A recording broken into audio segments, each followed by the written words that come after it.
Hello guys, firstly thank you for watching this video. हमने labour law का unit number 1 start किया है। Basically ये क्लासेस आरटीएमएनयू यूनिवर्सिटी के लिए है जो लॉ के स्टूडेंट्स हैं। LLB third semester 3 years LLB RTMNU universities के स्टूडेंट्स के लिए है। ये सिलेबस है जो मैंने पिछले क्लास में भी आपको दिखाया था। अपन पढ़ रहे हैं ट्रेड यूनियंस। ठीक है, आज अपन ट्रेड यूनियंस में डेफिनेशंस पढ़ने वाले हैं जो सेक्शन में दिया हुआ है, एक्ट में दिया हुआ है, और ट्रेड यूनियन को कैसे रजिस्टर करते हैं वो प्रोसेस अपन पढ़ने वाले हैं। Let's begin with our topic. देखिए, डेफिनेशन में सबसे पहला है एप्रोप्रिएट गवर्नमेंट। तो एप्रोप्रिएट गवर्नमेंट कौन होगा?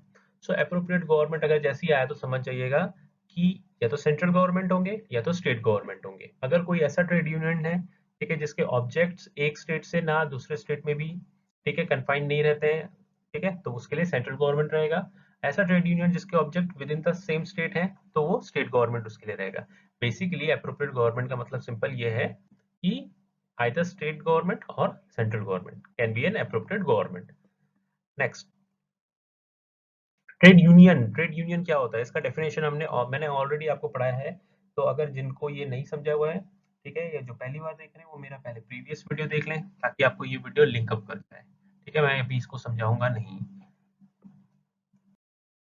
एग्जीक्यूटिव कौन होते हैं भाई? कुछ नहीं, जो ट्रेड यूनियन होता है उसके जो बिजनेस को, उसके जो एक्टिविटीज को जो मैनेज करता है उसे एग्जीक्यूटिव बोला जाता है। तो executive means the body of which the management of affairs of a trade union is interested. Simple definition है। हाँ, ये है एक इंपॉर्टेंट टॉपिक, ट्रेड डिस्प्यूट यानी क्या। ठीक है, तो डिस्प्यूट, ठीक है, डिस्प्यूट यानी क्या? कॉन्फ्लिक्ट का थोड़ा हायर वर्जन डिस्प्यूट होता है। अब देखिए, बिजनेस में दो एंटिटीज होती है, फैक्ट्रीज में दो एंटिटीज होती है। जैसे एक एम्प्लॉयर्स होते हैं और दूसरा वर्कमैन होते हैं। तो जनरली डिस्प्यूट उनके बीच में होगा एम्प्लॉयर्स और वर्कमैन। बट जरूरी नहीं है कि एम्प्लॉयर्स और वर्कमैन के बीच में डिस्प्यूट हो। वर्कमैन वर्कमैन के बीच में भी डिस्प्यूट हो सकता है, इवन एम्प्लॉयर्स और एम्प्लॉयर्स के बीच में भी डिस्प्यूट हो सकता है।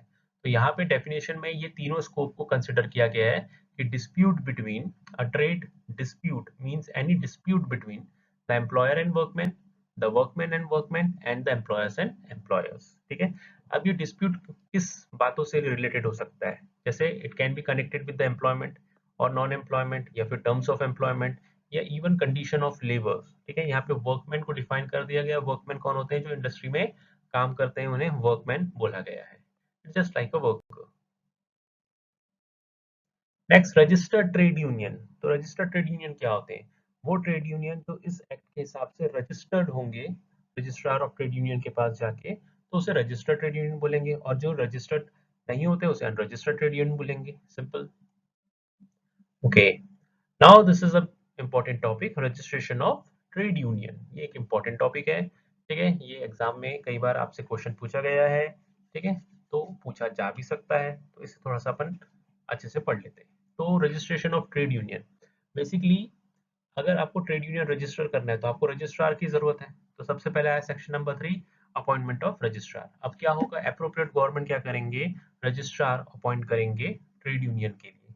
तो देखो यहाँ पे क्या लिखा हुआ है, सब सेक्शन 1 में लिखा हुआ है, appropriate government shall appoint a person to be a registrar of trade unions for each state. हर स्टेट के लिए रजिस्ट्रार अपॉइंट करेंगे एप्रोप्रिएट गवर्नमेंट। अब कई बार ऐसा हो सकता है कि रजिस्ट्रार अकेला, ठीक है, कितने कितने इंडस्ट्रीज को मॉनिटर करेगा, सुपरवाइज करेगा, या सर्टिफिकेट ऑफ रजिस्ट्रेशन देगा।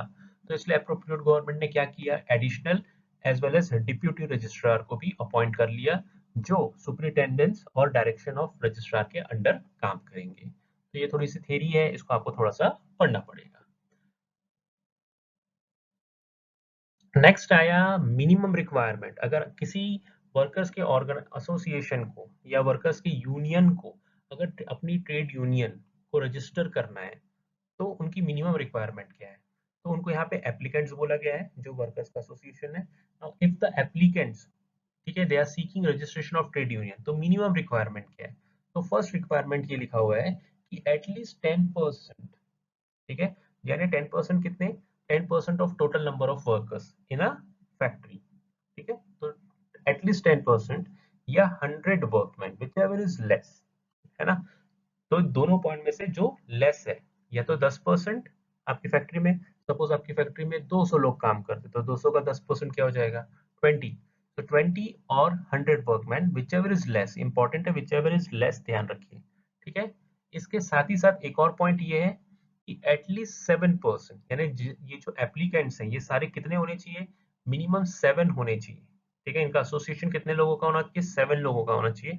सो एटलीस्ट 7% एज इट्स मेंबर। तो जिस दिन आप रजिस्ट्रेशन करवा रहे हैं, ट्रेड यूनियन का एप्लीकेशन दे रहे हैं, उस दिन मिनिमम 7 लोग होने चाहिए as a member of trade union. तो ये दोनों पॉइंट याद रखेंगे, 10% और 100 वर्कमैन विचएवर इज लेस, और एटलीस्ट 7% एज इट्स मेंबर, ये दोनों एक साथ हैं, ठीक है। यहाँ पे और नहीं है, ये पॉइंट भी, ठीक है, सेटिस्फाई होना चाहिए और ये पॉइंट भी सेटिस्फाई होना चाहिए। इसका मतलब ये हो गया कि आपकी फैक्ट्री में मिनिमम 70 एम्प्लॉयज तो होना जरूरी है, ठीक है, क्योंकि 70 का 10% निकालेंगे तो 7 हो जाएगा। तो एक तरह से अपन ये कह सकते हैं कि 7 मेंबर्स तो रिक्वायर्ड है अगर आपको ट्रेड यूनियन को रजिस्टर करना है। इसी को, ठीक है, मैंने ये डायग्राम में समझाया हुआ है, इसी को अपन थियोरेटिकली देख लेते हैं। देखिए यहाँ पे लिखा हुआ है वैसा, कैसा लिखा हुआ है देख लीजिए, minimum requirement of registration of trade union 2001 में अमेंडमेंट हुआ है। तो देखिए यहाँ पे लिखा हुआ है applicant seeking registration to show that at least 10% और 100 workman whichever is less, ठीक है, उस पर्टिकुलर इंडस्ट्री में, ठीक है, उतने लोगों ने एप्लीकेशन देना है, ठीक है। अगर माना यह गया है कि अगर आपकी फैक्ट्री में आपके टोटल नंबर ऑफ वर्कमैन है उसके अगर 10% वर्कमैन भी रेडी नहीं है, ठीक है, ट्रेड यूनियन को रजिस्टर करने के लिए, तो फिर आपने ट्रेड यूनियन बनाना ही क्यों, तो आप में यूनियन ही नहीं है एक तरह से, सिंपल सी बात है। तो इसलिए बोला गया है कि जितने आपके टोटल नंबर ऑफ वर्कमैन होते हैं उसके 10% तो भी एग्री करने चाहिए ट्रेड यूनियन बनाने के लिए। लिखा हुआ है if a trade union fails to attract at least 10% workman engage in the establishment, ठीक है, is has no right to get registered. अगर आप 10% भी नहीं है वर्कमैन के टोटल, ठीक है, यूनियन नहीं बना पाए, तो आपने रजिस्टर होने की जरूरत भी नहीं है। हाँ, यहाँ पे एक और पॉइंट डाला है जो मैंने आपको बोला था, however it has been made clear on the date of making application, जिस दिन आप एप्लीकेशन दे रहे हैं for registration, at least 7% as its member must be workman engage actually in that industry with which the trade union is connected, ठीक है। तो minimum 7 members रहने चाहिए जिस दिन आप एप्लीकेशन दे रहे हैं अपने ट्रेड यूनियन को रजिस्टर करने के लिए। इसका मतलब वही हो गया ना कि आपकी फैक्ट्री में कितना होना चाहिए, आपकी फैक्ट्री में एटलीस्ट 70 वर्कमैन होने चाहिए, उसका 10% यानी 7 होता है। तो strength of a workman in that industrial establishment must be 70 at least. So आजकल इंडस्ट्रीज में 70 वर्कमैन से तो बहुत ज्यादा ही वर्कमैन रहते हैं, वर्कर्स रहते हैं, तो ये क्राइटेरिया भी उतना ज्यादा स्ट्रिंजेंट नहीं रह पाया। आगे बढ़ते हैं। फिर आया जब आप एप्लीकेशन देंगे तो एप्लीकेशन में आप क्या क्या चीजें मेंशन करेंगे। तो देखिए यहाँ पे सेक्शन 5 में लिखा हुआ है application for registering the trade union should contain the following, क्या क्या, वो मिनिमम 7% का नेम, उनका ऑक्यूपेशन, उनका address, place of work of the persons, ठीक है, ट्रेड यूनियन का नाम क्या होगा। आपको ये ध्यान रखना है कि ट्रेड यूनियन का नाम दूसरे ट्रेड यूनियन के नाम से सिमिलर नहीं होना चाहिए, नहीं तो रजिस्ट्रार आपको बोलेगा आपको नाम बदलना पड़ेगा, ठीक है। तो name of the trade union, आपके ट्रेड यूनियन का हेड ऑफिस का एड्रेस क्या है। अच्छा, इसमें एक और पॉइंट ये याद रखिए कि अगर आपके ट्रेड यूनियन को, ठीक है, स्टार्ट होके 1 साल हो चुका है, ठीक है, 1 साल हो चुका है आपके ट्रेड यूनियन को स्टार्ट होके, लेकिन आपने रजिस्टर नहीं कराया था, अब आप उसको रजिस्टर कराना चाह रहे हैं, तो रजिस्ट्रार आपसे कुछ एडिशनल इन्फॉर्मेशन भी मांग सकता है। तो यहाँ पे देखिए लिखा हुआ है पूरा, if trade union has already been existing for 1 year for its registration, the member should submit all the details of trade union going to be registered by the registrar of trade union. तो ये simple है, ठीक है, application में आपको ये सारे points mention करने पड़ेंगे। नेक्स्ट आते हैं। देखिए, जब आप कोई ट्रेड यूनियन को रजिस्टर कर रहे हैं तो आपको कुछ प्रोविजंस हैं जो आपको मानना पड़ता है, जो रूल्स हैं आपके, ठीक है, provisions to be contain in the rules of a trade union. Trade union के जो रूल्स होंगे उसमें ये सारे पॉइंट्स आपको मेंटेन करना पड़ेगा, मेंशन करना पड़ेगा। यहाँ पे लिखा है for registration of trade union provisions or rules mentioned below should be followed by the members of member for registration of trade union. जैसे आपके ट्रेड यूनियन का नाम होना चाहिए, आपको आपके ट्रेड यूनियन का ऑब्जेक्ट बताना है, आपके ट्रेड यूनियन में जो फंड्स होते हैं जनरल फंड्स, उसको सिर्फ लॉफुल पर्पस के लिए इस्तेमाल करना है, ठीक है, नॉट फॉर अनलॉफुल पर्पस, ठीक है। आपके ट्रेड यूनियन में जितने मेंबर्स हैं उनका लिस्ट मेंटेन करना है आपने। तो ये सिंपल है, ट्रेड यूनियन का नाम, object, general funds and maintenance of list of members of trade union and their facilities to be provided. इसके अलावा half of the members of trade union must be the member who actually engage in an industry with which trade union is connected. जैसे अब मान लीजिए कि कोई कपड़ा मिल है ना, तो जो ट्रेड यूनियन है, ठीक है, तो वो जो टेक्सटाइल इंडस्ट्रीज के ट्रेड यूनियन होते हैं, तो उसमें बोला गया है उस ट्रेड यूनियन में जितने मेंबर्स हैं, ठीक है, उसमें से आधे मेंबर्स पर्टिकुलरली उस इंडस्ट्री के वर्कमैन होने चाहिए। ठीक है, ये लिखा हुआ है half of the members of a trade union must be the members who actually engage in an industry which with which trade union is connected. Next, minimum payment, minimum subscription member से आप कैसे कितना कितना मांगना है। ठीक है, तो ये मिनिमम है, इससे ज्यादा भी मांग सकते हैं। ठीक है, और trade union which shall not be less than, इससे कम नहीं होना चाहिए। तो अगर रूरल वर्कर्स हैं तो सालाना 1 रुपए। ठीक है, 3 रुपए per annum for workers in other unorganised sector. Unorganised sector यानी जो ऑर्गेनाइज सेक्टर के बाहर आते हैं, प्रॉपर रूल्स एंड रेगुलेशंस में नहीं है जो।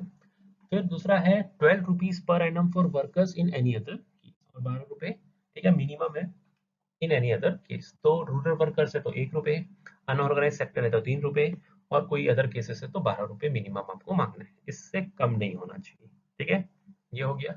फिर डिसिप्लिनरी एक्शन, अगर कोई ट्रेड यूनियन का ही मेंबर कुछ गड़बड़ी करता है तो उससे आप क्या फाइन लेंगे, ठीक है, उसमें कैसे आप उसके अगेंस्ट डिसिप्लिनरी एक्शन लेंगे, वो आपको मेंशन करना पड़ेगा। इसके अलावा देखिए यहाँ पे लिखा हुआ है अगर ट्रेड यूनियन के रूल्स अगर आपको चेंज करना है तो आप उसको कैसे करेंगे, अमेंड करना है, वेरी करना है, या कैंसिल करना है, तो किस मैनर में आप करेंगे वो बताइए। इसके अलावा the manner in which the member of executive and the other of the trade union shall be elected and remove. Executive जो अभी अपन ने पढ़ा था, तो एग्जीक्यूटिव मेंबर्स को आप कैसे अपॉइंट करेंगे, उनको कैसे रिमूव करेंगे, कैसे इलेक्ट करेंगे। इसमें एक और पॉइंट ये लिखा हुआ है कि जो आपके मेंबर्स हैं या ऑफिस बेरर्स हैं, उनको आप मैक्सिमम 3 साल के लिए अपॉइंट कर सकते हैं, इससे ज्यादा के लिए नहीं कर सकते। इसके अलावा आपके ट्रेड यूनियन के जो फंड्स हैं उसको सेफगार्ड करने के लिए आपको एनुअल ऑडिट करना पड़ेगा, अकाउंट बुक्स मेंटेन करने पड़ेंगे, और उसको रजिस्ट्रार कब जब भी चाहे इंस्पेक्शन कर सकता है उसके लिए। इसके अलावा अगर आप फ्यूचर में जाके कभी ट्रेड यूनियन को वाइंड अप करेंगे तो किस प्रोसीजर में आप ट्रेड यूनियन को वाइंड अप करेंगे, ये सारी बातें आपको ट्रेड यूनियन में एज अ रूल्स मेंटेन करनी पड़ेगी। नेक्स्ट, इसके अलावा देखिए power to call for further particulars and require alteration of name, यानी रजिस्ट्रार है जो ट्रेड यूनियन का रजिस्ट्रार है, उसको आपने इतनी बेसिक इन्फॉर्मेशन तो दी, इसके अलावा भी अगर वो सेटिस्फाई नहीं होता है तो रजिस्ट्रार आपसे एडिशनल इन्फॉर्मेशन मांग सकता है। ठीक है, तो यहाँ पे लिखा हुआ है if registrar is not satisfying with information provided by the members of the trade union going to be registered. Registrar is having power to call. Registrar के पास क्या है, power है to call its members for submitting the additional required information for registering the trade union. इसके अलावा ये भी है कि अगर आपके ट्रेड यूनियन का नाम है ना, आपके ट्रेड यूनियन का नाम किसी और ट्रेड यूनियन जो एग्जिस्टेड है उसके साथ सिमिलर होता है, मैच हो जाता है, सेम हो जाता है, तो आपको रजिस्ट्रार ऑर्डर करेगा कि आपको अपना नाम बदलना पड़ेगा। So you have to change accordingly. तो ये सिंपल है, आगे बढ़ते हैं। बस सिंपल, क्या है आपका टॉपिक जहाँ पे आपका ट्रेड यूनियन क्या हो जाएगा, रजिस्टर हो जाएगा। तो रजिस्ट्रेशन, अगर आपने जो डॉक्यूमेंट सबमिट करे हैं, डिटेल्स और इन्फॉर्मेशन जो आपने ट्रेड यूनियन के रजिस्ट्रार को दिया हुआ है, अगर वो सारे करेक्ट हैं, रजिस्ट्रार सेटिस्फाई है, तो रजिस्ट्रार क्या करेगा, आपका ट्रेड यूनियन रजिस्टर कर देगा।